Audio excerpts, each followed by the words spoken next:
এক সবুজে ঘেরা সুন্দর জঙ্গলে থাকত এক ছোট্ট হাতি। তার নাম ছিল টুনটুন। টুনটুন ছিল খুব দুষ্টু আর চঞ্চল। সকাল হলেই সে দৌড়ে বেরিয়ে পড়ত, কখনো পাখিদের পেছনে ছুটত, কখনো বানরদের সঙ্গে লুকোচুরি খেলত। কিন্তু টুনটুনের একটা বড় সমস্যা ছিল, সে ঠিকমতো খেত না। ফল, সবজি বা দুধ দেখলেই নাক কুঁচকে বলতো, এগুলো আমি খাবো না। একদিন রোদে অনেকক্ষণ খেলাধুলা করার পর টুনটুন হঠাৎ খুব ক্লান্ত হয়ে পড়ল। তার পা দুটো ভারী লাগছিল, সুরটাও ঝুলে পড়ল। সে ধপ করে একটা গাছের নিচে বসে বলল, আহা, আজ কেন যেন খেলতে আর ভালো লাগছে না। ঠিক তখনই জঙ্গলের বুদ্ধিমান তোতা কাকু উড়ে এসে টুনটুনের পাশে বসল। তোতা কাকু বলল, টুনটুন, তুমি শক্তি পাচ্ছ না কারণ তোমার শরীরে ভিটামিন আর মিনারেল কমে গেছে। টুনটুন বড় বড় চোখ করে জিজ্ঞেস করল, ভিটামিন, মিনারেল, ওগুলো আবার কি জিনিস?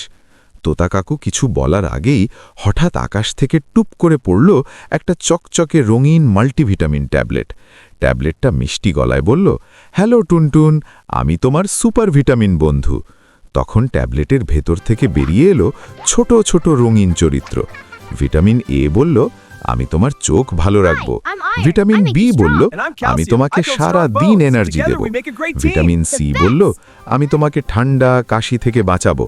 ভিটামিন ডি বলল, আমি তোমার দাঁত আর হাড় শক্ত করব। আয়রন বলল, আমি তোমার রক্ত শক্ত করব। আর ক্যালসিয়াম বলল, আমি তোমাকে লম্বা আর শক্তিশালী বানাবো।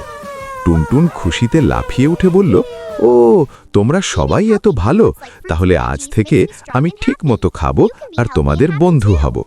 সেই দিন থেকেই টুনটুন প্রতিদিন সময় মতো ফল, সবজি, দুধ আর ডাক্তার কাকু দেওয়া মাল্টিভিটামিন ট্যাবলেট খেতে শুরু করল।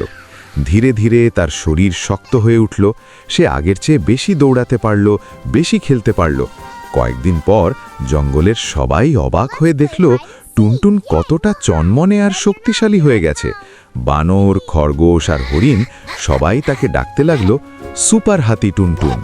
টুনটুন তখন হাসতে হাসতে বলল, ভালো খাবার খাও, ভিটামিন আর মিনারেল নাও, তাহলেই শরীর হবে সুপার। এইভাবেই টুনটুন শুধু নিজেই নয়, জঙ্গলের সব বন্ধুদেরও সুস্থ আর শক্তিশালী থাকার শিক্ষা দিল।